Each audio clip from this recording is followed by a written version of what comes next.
Mazel tov to the Epstein and the Golden families for the Ofruf today. It's such an exciting time for your families, and thank you for letting me be a part of your celebration. I'm going to share a few excerpts from a paper I wrote for a homiletics class a couple years ago at AJR that's related to Hanukkah. I entitled it, "The Holiness of a Stomach Flu, a Hanukkah Story." 10 years ago, I came down with a bad stomach flu, and I'll spare you the details, but I'll just say it was bad. Maybe it was because I missed a week of work, or maybe it was because I had a fever for most of those days, or maybe it was because I lost 7 pounds in that short period of time. This flu seemed to strip me down, literally, to my physical, emotional, spiritual core. I remember laying on my sofa on a Thursday afternoon, staring at the ceiling and feeling like, ugh. And my life came into focus in a really, really palpable way that had been avoiding me for a while. And I made 3 major personal decisions right there at that moment, laying on my couch. You can ask me later what they were, it doesn't matter. But I'll tell you, I wouldn't be standing here. I don't think I would be standing here right now if it weren't for that moment that I was laying on my couch. You can ask me a little later. But 3 personal decisions. And there was no voice telling me, like, this is what I needed to do. I just knew. Like, I was just laying there, and I just, like, all of a sudden I was like, this and this and this. And it's like I had been carrying a slip of paper in my pocket with some instructions, but I'd forgotten to look at the paper. In fact, not only had I forgotten to look at the paper, I'd forgotten that I was the one who wrote it down. And for some reason, only then, in the midst of a violent stomach flu, I all of a sudden was able to hear my own voice and my own heart. And I'm not saying that it takes the flu to knock you out. Hopefully not. But there are these moments in life when clarity strikes and propels us forward in the world from our truest inner self. Rabbi Nachman of Breslov teaches that just as we light our menorah and place it in the window of our home, Hanukkah is a light that burns from the inside out, not from the outside in. And Reb Shlomo Karbach also says on Hanukkah, we must begin to see the outside world through that inside light that is burning inside all of us. This morning in the Torah, it's Parsha Miketz, we read another inside-out story. Overnight, Yosef goes from presumed dead / forgotten inmate to second in command of Pharaoh's kingdom. Placed in power because there was something special inside him. Did anyone catch it? It was not the flu. Ruach Elohim was in him, the Spirit of God. So we almost always read this Parsha Miketz, and this story of Joseph during Hanukkah. And I was thinking about what are the rabbis wanting us to get out of this combination?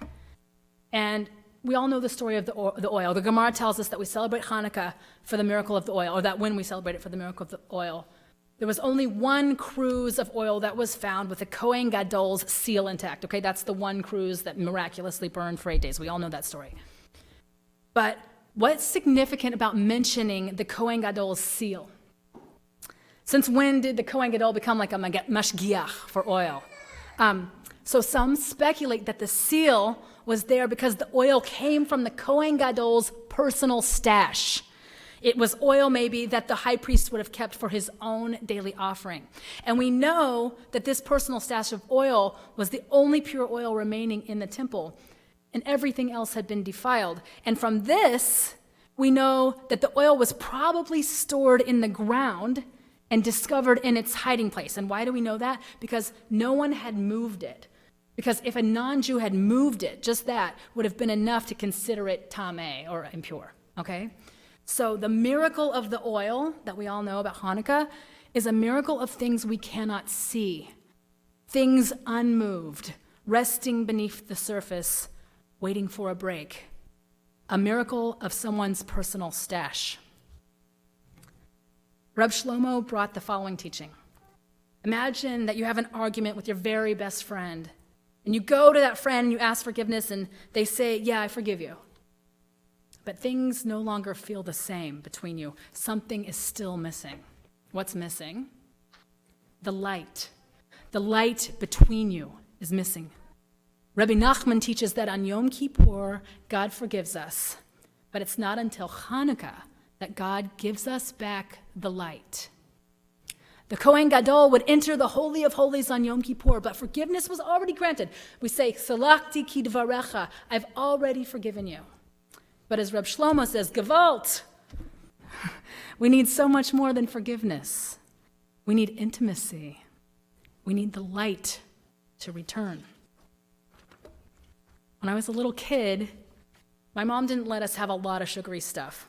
She didn't let us have soda. We had some, but no soda, okay? And in general, not a lot of junk food. But there was an exception, and the exception was really for my dad. So my dad enjoyed Dr. Pepper. And from time to time, there was a 2-liter bottle of Dr. Pepper in the fridge. But we knew that that was Dad's, and so we didn't drink it. Dad also liked Oreo cookies. So occasionally there was Oreo cookies in the house, in the kitchen drawer. And these were also Dad's. But I have really fond memories of Dad sharing these treats with me. I remember sitting on the living room floor with him while the Dallas Cowboys were on TV. I'm from Dallas. Drinking some of his Dr. Pepper and twisting Oreo cookies apart, scraping the cream filling with my teeth. Maybe this is the miracle of the oil. Not a physical light like the menorah, but an unseen light between a 6-year-old and her dad, a special hidden treat, a personal stash of Oreos and Dr. Pepper, a light that burns long after the cookies and the soda are eaten up. At Hanukkah, there's many halachot about how to light the menorah and when to do it and everything. And we know that for the Hanukkah menorah, that we must not use the light of the menorah for any utilitarian purpose. And this is really interesting halacha, because even Shabbat candles may be used for reading. But that's not the case with the Hanukkah menorah. We must light the candles and just let them be. We should look at the light and we should enjoy it.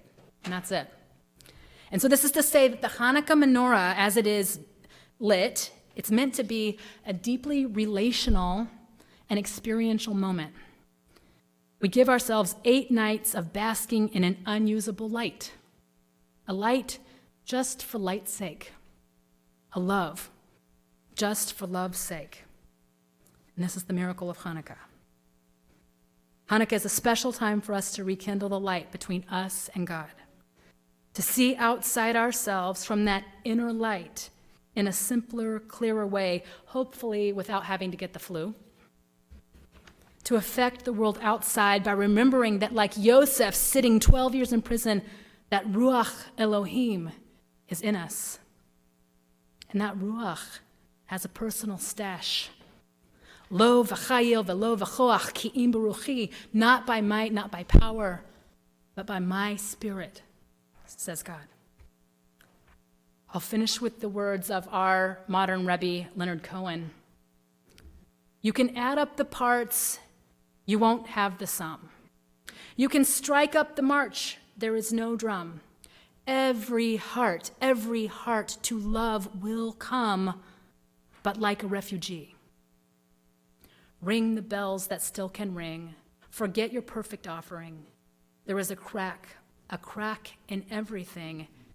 That's how the light gets in. Ribono Shel Olam. As we sit inside our homes in the light of the menorah for 2 more nights, may we also bask in the unseen light of your spirit, Ruach Elohim. And in that light, feel the love, the power, and the miracle.